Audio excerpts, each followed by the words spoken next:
Bispo de Roma, o cabeça de todas as igrejas. Em 534, o Código de Justiniano continha uma carta, escrita pelo próprio imperador bizantino, a qual foi endereçada ao bispo de Roma, com o seguinte conteúdo: Portanto, nos esforçamos para unir todos os sacerdotes do Oriente e submetê-los à sé de sua santidade. Porque você é o cabeça de todas as igrejas sagradas, pois nós nos esforçaremos, em todos os sentidos, como já foi declarado, para aumentar a honra e a autoridade de sua sé. Para que você possa deixar claro para nós que sua santidade reconhece todos os assuntos que foram estabelecidos acima e condena a perfídia daqueles que, à maneira dos judeus, ousaram negar a verdadeira fé. Pois desta forma, o amor de todas as pessoas por você, e a autoridade de sua sé, aumentarão, e a unidade da Santa Igreja, será preservada sem lacuna, quando todos os bispos mais abençoados aprenderem, através de você, e daqueles que forem enviados por você, as verdadeiras doutrinas de sua santidade. Que Deus te preserve, por muitos anos, Pai Santo e Religioso.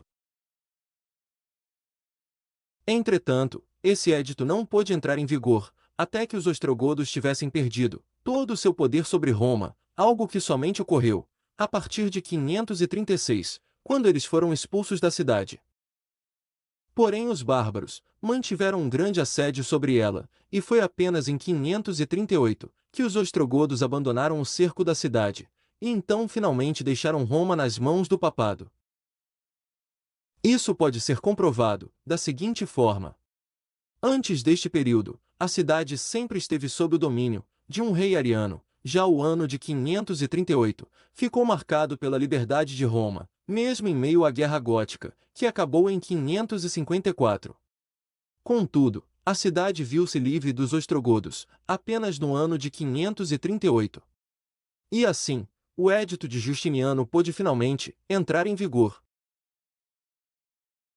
A aniquilação desses povos bárbaros e a ascensão do papado, como uma força política e religiosa, foi profetizada no livro de Daniel. Depois disto, eu continuava olhando nas visões da noite, e eis aqui o quarto animal, terrível, espantoso e sobremodo forte, o qual tinha grandes dentes de ferro. Ele devorava, e fazia em pedaços, e pisava aos pés o que sobejava. Era diferente de todos os animais que apareceram antes dele, e tinha 10 chifres.